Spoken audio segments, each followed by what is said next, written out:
Imagine walking down the street. You look at a stranger, and instantly their name appears.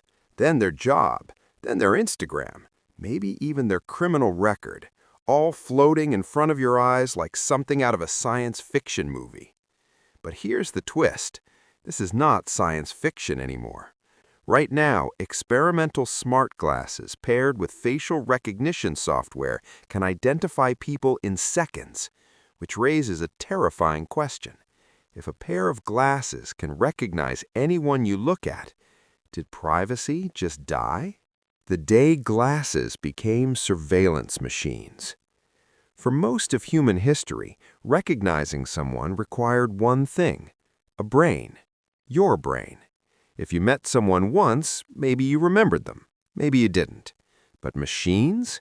Machines used to be terrible at recognizing faces. Until the 2010s. Then something extraordinary happened. Artificial intelligence, specifically deep learning neural networks, started beating humans in facial recognition. Organizations like the National Institute of Standards and Technology began running benchmark tests. By the late 2010s, the best algorithms could identify faces with over 99% accuracy under ideal conditions. That means a computer could scan millions of faces and pick out the correct one faster than a human blink. And once computers learned to recognize faces, someone inevitably asked, what if we connect this to glasses? When sci-fi became real.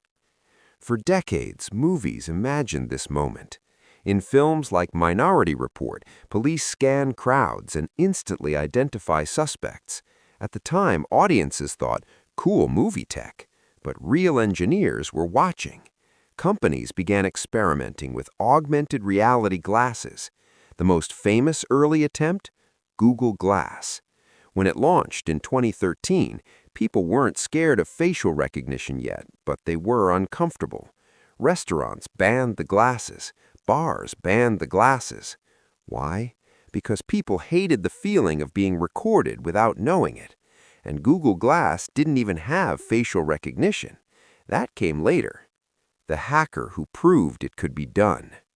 In 2024, a Harvard student named Anfu Nigun demonstrated something shocking. He built a system using smart glasses, facial recognition software, and public databases. The result? You could look at someone and instantly pull their name and personal information from the internet. The project was called I-Xray, and it proved something disturbing. The barrier between looking at someone and knowing everything about them is disappearing. The hidden infrastructure already watching. Here's where the rabbit hole deepens. Facial recognition doesn't start with glasses. It starts with databases. Around the world, governments and corporations maintain massive facial image collections. In the United States alone, studies have estimated that over half of adults appear in facial recognition databases, often through driver's license photos. Systems like automatic license plate recognition, ALPR, already track vehicles. Cameras already watch intersections. Retail stores already scan faces to detect shoplifters. Now imagine those same capabilities, but worn on someone's face. Why AI became so good at faces. To understand the power of this technology, you have to understand how AI sees faces. Your brain recognizes faces holistically. AI does something different. It converts a face into a mathematical fingerprint called a face embedding. Every face becomes a vector of numbers, not a picture, a coordinate in high-dimensional space. If two vectors are close together, the system assumes they are the same person. This technique, used by systems like FaceNet and DeepFace, is why recognition suddenly became so powerful. Machines no longer see faces, they calculate identity. The privacy earthquake. Now imagine the implications.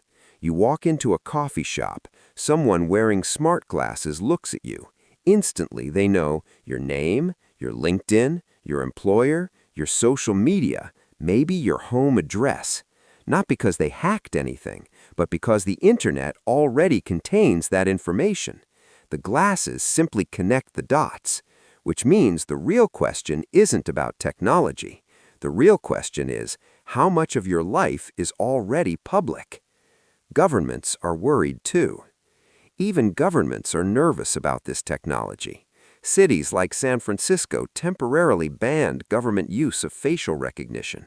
Civil liberties groups warn about surveillance states, misidentification, algorithmic bias, mass tracking, and they have a point, because once identification becomes instant and invisible, power shifts dramatically. Imagine every protest, every meeting, every private conversation being identifiable by anyone with the right glasses. The strange paradox. But here's the paradox. The same technology can also solve crimes.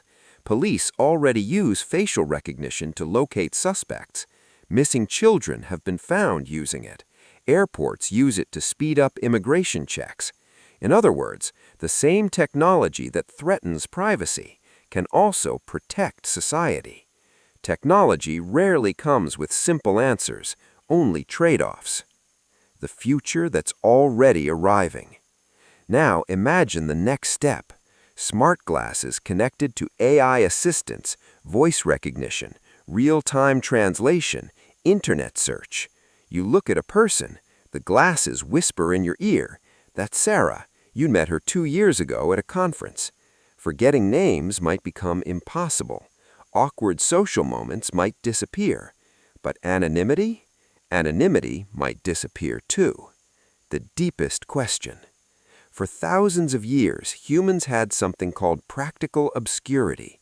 You could be known locally, but invisible globally. Technology is ending that. We're moving towards a world where identity is machine-readable everywhere, which leads to the deepest question of all. Was privacy ever a permanent feature of society? Or was it simply a temporary side effect of technological limitations? Right now, smart glasses capable of facial recognition are still experimental, but history tells us something important. If a technology can exist, eventually it will exist. The real debate is not about whether the technology will arrive. The debate is about what rules we create before it does. Because the moment glasses can identify anyone you look at, the world changes forever. If you found this fascinating, type "I see you" in the comments and subscribe for the next episode where we explore how AI cameras are learning to predict crimes before they happen, because the future of surveillance has only just begun.